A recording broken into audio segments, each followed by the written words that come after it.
ఈ వీడియోలో డిసెంబర్ 2025 నెలకి సంబంధించి స్వర్ణాంధ్ర స్వచ్ఛాంధ్ర సాసా యాప్లో ఈ డేటాను ఏ విధంగా అన్ని పాఠశాలల వారు సబ్మిట్ చేయాలనేది ఈ వీడియోలో పూర్తిగా డీటెయిల్గా చూద్దాం.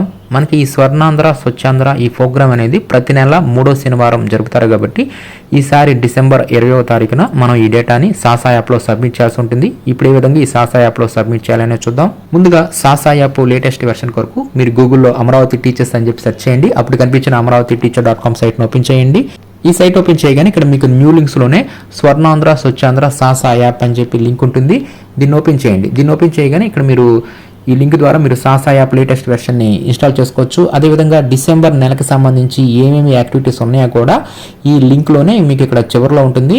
డిసెంబర్ 2025 యాక్టివిటీస్ అని చెప్పేసి దీని మీద క్లిక్ చేస్తే ఈ డిసెంబర్ నెలకు సంబంధించి పూర్తి ఇన్ఫర్మేషన్ ఇక్కడ యాక్టివిటీస్ ఏంటనేది కూడా ఇక్కడ మీకు క్లారిటీగా వస్తుంది. కాబట్టి ఈ విధంగా మీరు amaravathiteacher.com నుంచి ఈ సాసా యాప్ లేటెస్ట్ వెర్షన్ని ఇన్స్టాల్ చేసుకోండి. తర్వాత యాప్ని ఓపెన్ చేయండి. ఇలా క్లిక్ చేసిన తర్వాత మీకు సాసా యాప్ లేటెస్ట్ వెర్షన్ వస్తుంది. దాన్ని ఇన్స్టాల్ చేసుకోండి. ఆల్రెడీ ఉంటే అప్డేట్ చేసుకోండి. యాప్ ఓపెన్ చేయగానే ఈ విధంగా మీకు ఓపెన్ అవుతుంది. ఇక్కడ యూజర్ ఐడి వద్ద అన్ని పాఠశాలల వారు ఈ క్యాపిటల్ SE తర్వాత అండర్ స్కోర్ తర్వాత డైస్ కోడ్ ఇవ్వాలన్నమాట. ఇక్కడ అండర్ స్కోర్ అంటే క్రింద గీత ఉంటుంది, ఆ విధంగా అండర్ స్కోర్ ఇవ్వాలి. హైపెన్ మధ్యలో ఉండే గీత ఇవ్వకూడదు అనమాట. ఎగ్జాంపుల్ కొరకు ఈ విధంగా మీకు స్క్రీన్ మీద కూడా చూపించడం జరిగింది. Capital SE under score DISE code. తర్వాత పాస్వర్డ్ వచ్చేసరికి అందరికీ డిఫాల్ట్ ఒకే పాస్వర్డ్ అనమాట. అదేంటంటే క్యాపిటల్ లెటర్స్ లో capital P capital W capital D PWD @1234 ఇదేనమాట. అన్ని పాఠశాలలకు సంబంధించి అందరికి సంబంధించి ఇది డిఫాల్ట్ పాస్వర్డ్. అదేవిధంగా ఇక్కడ పక్కన మీకు ఒక సొల్యూషన్ కూడా ఇచ్చారు. 23 - 3 అంటే ఎంత 20 ఈ విధంగా ఎంటర్ చేయాలన్నమాట. అంతేకాని 23 - 3 అని చెప్పి ఇక్కడ మనం టైప్ చేయకూడదు. ఇక్కడ యాజ్ టీజ్ గా ఇవ్వకూడదు. ఇదేంటంటే ఒక లెక్క ఇచ్చారు, దీన్ని మనం మైనస్ చేసి అంటే మైనస్ ఉంటే మైనస్ చేయాలి, ప్లస్ ఉంటే ప్లస్ చేసి ఆన్సర్ ని క్యాప్చా వద్ద ఇవ్వాలి. ఈ విధంగా ఆన్సర్ ని క్యాప్చాలో ఇచ్చేసేసి ఇందాక చెప్పినట్లుగా యూజర్ నేమ్ పాస్వర్డ్ ఇచ్చేసేసి లాగిన్ మీద క్లిక్ చేయాలి. యాప్లోకి లాగిన్ అయిపోయిన తర్వాత నెక్స్ట్ ఈ విధంగా వస్తుంది. మనకి ఇక్కడ స్టార్టింగ్లో ఈవెంట్ డే డేటా రిపోర్ట్ అని చెప్పేసి నాట్ సబ్మిటెడ్ అని చెప్పి ఉంటుంది.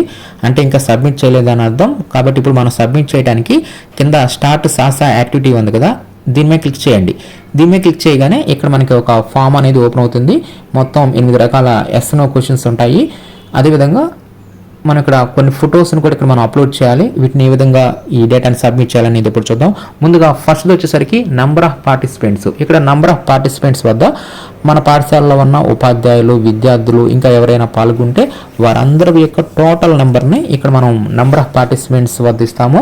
అదేవిధంగా పార్టిసిపేషన్ ఆఫ్ పబ్లిక్ రిప్రజెంటేటివ్స్, ఎవరైనా సరే ఈ స్వర్ణాంధ్ర స్వచ్ఛాంధ్ర ఈ కార్యక్రమంలో కనుక పబ్లిక్ రిప్రజెంటేటివ్స్ ఎవరైనా సరే పాల్గొని ఉన్నట్లయితే మనం ఎస్ అని చెప్పిస్తాము. అక్కడ వారి యొక్క డిజిగ్నేషన్ వారి యొక్క పేరుని సెలెక్ట్ చేసేసుకొని ఇక్కడ మనకి కెమెరా సింబల్ కనిపిస్తుంది కదా, దీని మీద క్లిక్ చేస్తే ఇక్కడ మన capture image choose from gallery అని చెప్పి 2 రకాల ఆప్షన్స్ వస్తాయి. ఇక్కడ మనం క్యాప్చర్ ఇమేజ్ అంటే డైరెక్ట్గా లైవ్లో ఫోటో తీయాల్సి ఉంటుంది. అలా కాకుండా ఆల్రెడీ మనం ఇదివరకే మనం యొక్క ఫోన్ మెమరీలో సేవ్ చేసి ఉన్నట్లయితే చూస్ ఫ్రమ్ గ్యాలరీ అని చెప్పేసి ఈ ఆప్షన్ని సెలెక్ట్ చేసుకోండి. దీని ద్వారా మనం మెమరీ కార్డులోంచి కూడా ఫోటోని అప్లోడ్ చేయవచ్చు. కాబట్టి ఈ విధంగా మనం లైవ్లో ఫోటో తీయవచ్చు, లేదంటే మన యొక్క ఫోన్ మెమరీలో ఉన్న ఫోటోనైనా సరే అప్లోడ్ చేయవచ్చు. ఈ విధంగా ప్రతి ఫోటో వద్ద ఈ విధంగా 2 ఆప్షన్స్ మీకు కనిపిస్తాయి. ఇక్కడ నుంచి మనకి మొదలవుతుంది అనమాట. దీంట్లో నంబర్ ఆఫ్ స్టూడెంట్స్ టేకెన్ స్వచ్ఛత ప్లెడ్జ్, ఇక్కడ కూడా మనం టోటల్గా స్టూడెంట్ ఎన్రోల్మెంట్ టోటల్ని ఇక్కడ ఇస్తాము. నెక్స్ట్ ఇక్కడ అసలు ఈ డిసెంబర్ నెలకు సంబంధించి మెయిన్ థీమ్ ఏంటంటే ఆపర్చునిటీస్ ఇన్ ఎన్రోల్మెంట్, అంటే పర్యావరణ రంగంలో ఉన్న ఉపాధి లేదంటే స్వయం ఉపాధి వీటికి సంబంధించి ఉద్యోగ అవకాశాలకు సంబంధించి విద్యార్థుల్లో లేదంటే సమాజంలో అవగాహన కల్పించడం అనమాట. ఇది మెయిన్ థీమ్ అనమాట. కాబట్టి దీనికి సంబంధించి క్వశ్చన్లు ఇక్కడ మనల్ని అడుగుతారనమాట ఈ 8 రకాల క్వశ్చన్స్లో. కాబట్టి దీంట్లో ఫస్ట్ వచ్చేసరికి జీవనోపాధి అంటే ఉద్యోగ అవకాశాల కొరకు ఘన మరియు ద్రవ వ్యర్థాల నిర్వహణకు సంబంధించి యువతతో కానీ లేదంటే స్వయం సహాయక సంఘాలు కానీ లేదంటే పారిశుద్ధ కార్మికులు వీరికి కనుక నైపుణ్య అభివృద్ధికి సంబంధించి వర్క్షాప్స్ ఏమైనా మనం కండక్ట్ చేసి ఉన్నట్లయితే మనం ఎస్ అని చెప్పిస్తాము. ఎస్ అని చెప్పేస్తే ఇక్కడ ఫోటో అడుగుతుంది. ఫోటోలో మనం క్యాప్చర్ ఇమేజ్ మీద క్లిక్ చేస్తే లైవ్లో ఫోటో తీయవచ్చు, లేదంటే మన యొక్క ఫోన్ మెమరీలోంచి అయినా సరే అప్లోడ్ చేయవచ్చు. లేదు మనం ఇలాంటి ఏమీ నిర్వహించకపోతే నో అని చెప్పి ఇచ్చేసేయండి.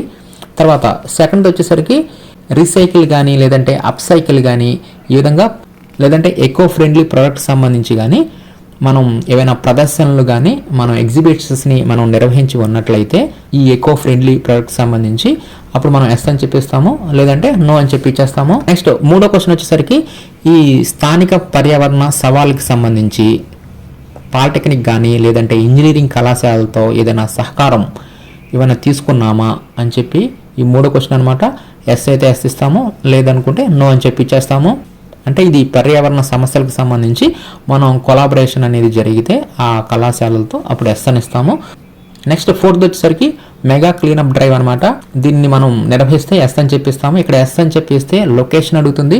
ఇక్కడ లొకేషన్ ఎందుకు ఇచ్చారంటే ఇక్కడ బస్సెస్, ప్రిమిసెస్, ప్లాట్ఫామ్స్, టాయిలెట్స్ ఈ విధంగా అనమాట ఈ మెగా క్లీనప్ డ్రైవ్ అనేది. కాబట్టి లొకేషన్ ఎక్కడనేది ఇస్తాము. నెక్స్ట్ నంబర్ ఆఫ్ పార్టిసిపెంట్స్ వద్ద ఎంతమంది అయితే పాల్గొన్నారో ఆ పార్టిసిపెంట్స్ ఇస్తాము. అదేవిధంగా ఇక్కడ ఫోటోని కూడా ఇక్కడ మనం అప్లోడ్ అనేది చేయాల్సి ఉంటుంది. ఇది మనకి అప్లికబుల్ కాకపోతే నో అని చెప్పి ఇస్తాము, అంటే మనం పాల్గొకపోతే నో అని చెప్పి ఇచ్చేయవచ్చు.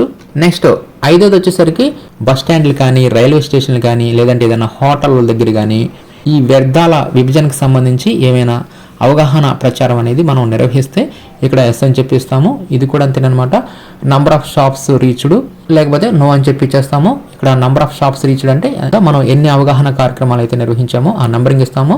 Next number of new dustbins installed, ఏమైనా డస్ట్బిన్స్ అక్కడ మనం పెట్టి ఉన్నట్లయితే ఎస్ ఇస్తాము, లేదంటే నో అని చెప్పి ఇచ్చేస్తాము. నెక్స్ట్ ఆరోది వచ్చేసరికి ఈ బస్ స్టాండ్ ప్రాంగణానికి సంబంధించి అంటే బస్ స్టాండ్ ఆవరణ అనేది శుభ్రంగా ఉంచడం సంబంధించి ప్రయాణికులకు అవగాహన అనేది నిర్వహించి ఉన్నట్లయితే ఎస్ అని చెప్పిస్తాము. అప్పుడు నంబర్ ఆఫ్ పబ్లిక్ రీచ్డ్ వద్ద ఎంతమంది ప్రయాణికులకి అవగాహన కల్పించామో నంబరింగ్ ఇస్తాము. మనం అప్లికబుల్ కాకపోతే అంటే మనం ఈ కార్యక్రమంలో మనం పాల్గొనకపోతే నో అని చెప్పి చేయవచ్చు.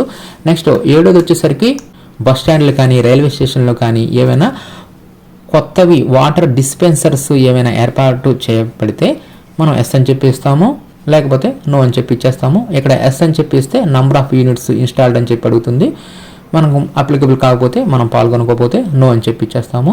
నెక్స్ట్ ఎనిమిది వచ్చేసరికి ఏమైనా సరే ప్లాస్టిక్ డిస్పోజల్ యంత్రాలు ఏమైనా సరే అక్కడ ఇన్స్టాల్ చేసి ఉన్నట్లయితే మనకు సంబంధించి అప్పుడు ఎస్ అని చెప్పిస్తాము. అప్పుడు నంబర్ ఆఫ్ యూనిట్స్ ఇన్స్టాల్డ్ మనం పాల్గొనకపోతే నో అని చెప్పి ఇచ్చేస్తాం. ఈ విధంగా ఈ డేటాని ఎస్ నో అని చెప్పి ఈ విధంగా ఇచ్చేసేసి ఫైనల్గా మనం ఇక్కడ క్రింద submit offline data, submit online data రెండు ఆప్షన్స్ ఉన్నాయి కదా.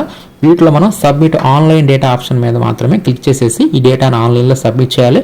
ఒకవేళ మనకి నెట్ కనెక్టివిటీ కానీ తక్కువగా ఉన్నా సరిగా ఆ సర్వర్ ప్రాబ్లం ఉంటే అప్పుడు మనం సబ్మిట్ ఆఫ్లైన్ డేటా మీద క్లిక్ చేస్తే టెంపరీగా మన యొక్క ఫోన్ మెమరీలోకి సేవ్ అవుతుంది.